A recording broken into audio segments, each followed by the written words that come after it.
This is part 2 of episode 32 of the Psychotherapist Podcast. In this part of the episode, Sir Bobbert and I discuss AOC's noble defense of birthing peoples all across the land. In this part, the student becomes the master, for I take on the role of the psychotherapist as Dr. Bob, unplanned, pours out his childhood trauma about his times in the Catholic Church.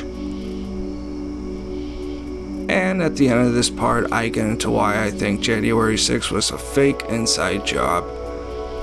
This is the Psychotherapist Podcast. We hope this gives a little boost to your mental health and makes your day a little better. It's what we all about. Peace. So we got the reviews out of the way.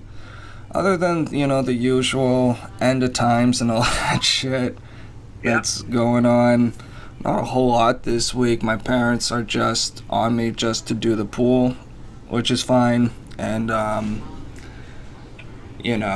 actually I think is do you think that's some level of like aerobic exercise?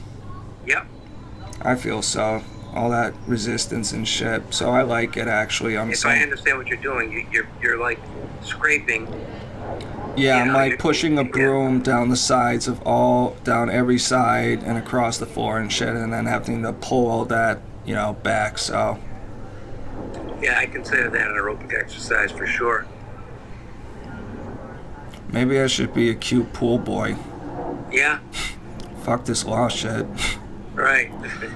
Honestly, man, I was listening to Jesse Kelly last night,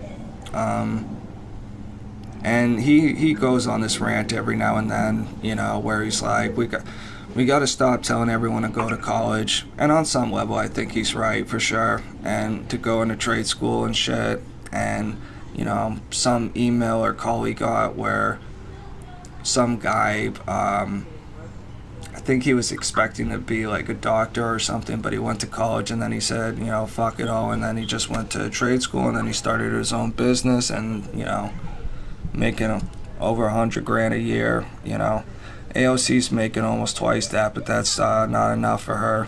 I know. It's unbelievable. Yeah, man. It's, is AOC still even a thing? I mean, obviously she is, but... a lot over the last few days with this, abortion crap. She's had a lot to say. Oh, yeah, we gotta protect all the birthing peoples. Right. Not that there's any logical inconsistencies with that whatsoever. Exactly. Jesus Christ, since I can get pregnant now, yep. Am I allowed to have a say on abortion, Bob? Oh, yeah, you're allowed to say it either way, whether you can give birth or not. I don't know. I think only people who give birth should have. It's a point I brought up with my mom the other day, and she actually conceded it was a fair point. So they always bring up these arguments that, men should not make these decisions for women, blah, blah, blah, as if every single woman all feels the same way, and every man all feels the same way, which is just dumb in itself. But it's like, because she was talking about, I think, there's 6 men on the Supreme Court right now and 3 women, is that right? And, how unfair that is. And I was like, well, what was the ratio when Roe vs. Wade was first, brought into law? And she was like, a lot more dudes. Yeah, so I'm trying to think, is it 6 now? Because the vote was 6-3.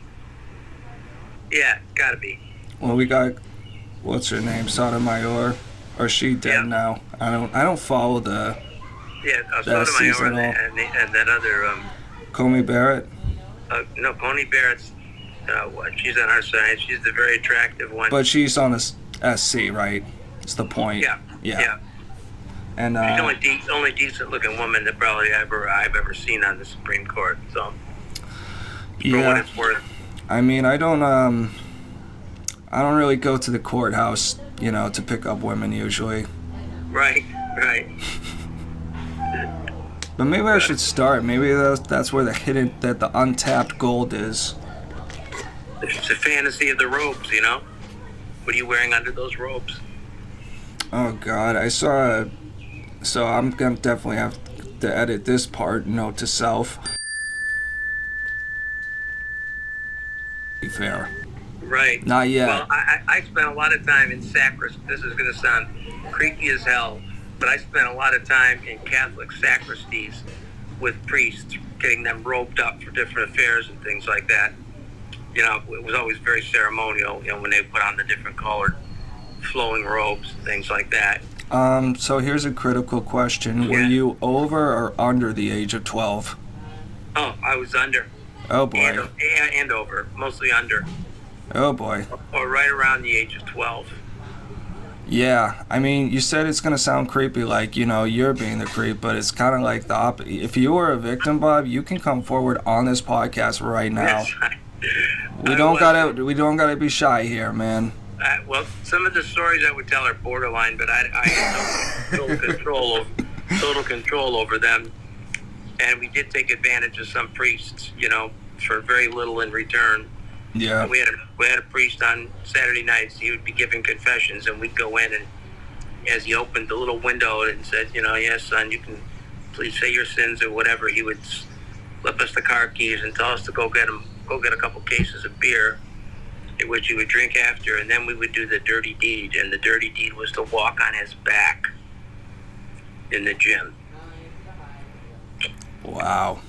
And none of us, and we were all sluts, so we basically gave it up.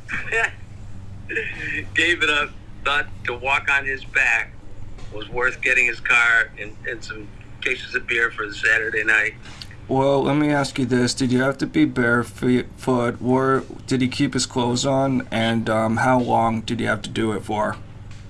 He kept his clothes on. We could have worn combat boots. It wouldn't have mattered. He liked it rough? Yeah, he claimed that it was the only way to stretch out his back. I need the children to stretch. I didn't walk that. I wasn't much involved in doing the actual walking. Honestly, though, to be a 10-year-old to get a freaking car in exchange for that, bro, fuck, Yeah, I'd be totally on board. We were in high school then. Oh, Might have okay. been freshman or sophomores in high school. Well, especially then, because you wouldn't be terrified about, you know, the adults pulling you over. Oh, yeah. You'd be able to reach the pedal. Right. That's crazy. Yep.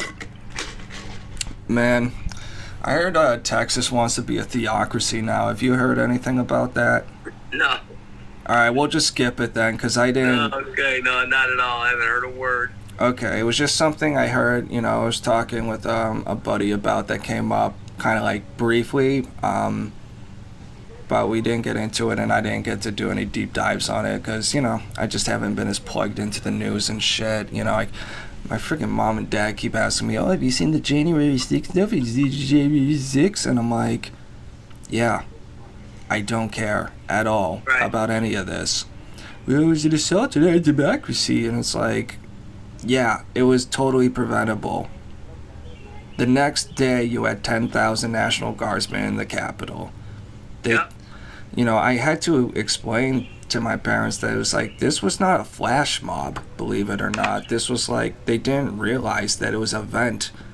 Right. Weeks, you know, notified weeks ahead of time that everyone knew was coming. So, you know, why isn't there an investigation into that? Why, you know, who basically ordered the guards, you know, to fuck off when the palaces, you know, were burning? So Exactly. shouldn't that be so you make sure it never happens again? I mean, if it was really that terrible, 9/11 plus Pearl Harbor plus the Holocaust, like, shouldn't you investigate more than just the antler guy? Yep. The whole thing just, it stinks so bad, a psyop to me, bro. I don't care what anyone says. I think your mother, I had a session with her this week, really sees you as someone way out there in the radical left. On the radical left? I would see what's going on now is the radical left is now the radical right. So I'm not sure how to say it. The kind of behaviors that that I would have considered the radical left now seem to be more relevant to the right. You follow me? Kind of. Do you want to expound a little? But everybody you've mentioned who does those podcasts, anybody on TV like Tucker Carlson and others would have been considered radical Leftist 30 years ago. Yeah, exactly. Yeah, I can kind of see that. Yeah. Depends who we're talking about, but yeah, point taken. Yeah, man, and I think that's why they especially hate people like Tucker, because he's he's a SoCal boy and he came from the left basically, so he kind of understands it better. Mm-hmm. As opposed to, Sean Hannity gets as much, I think, numbers and ratings and stuff. And I never watch Hannity, I don't care, but I'm going to guess he's to the right of Tucker Carlson, so why isn't everyone yelling about him? Oh, exactly. Tucker Carlson is a threat in the same way that Jordan Peterson is for some reason.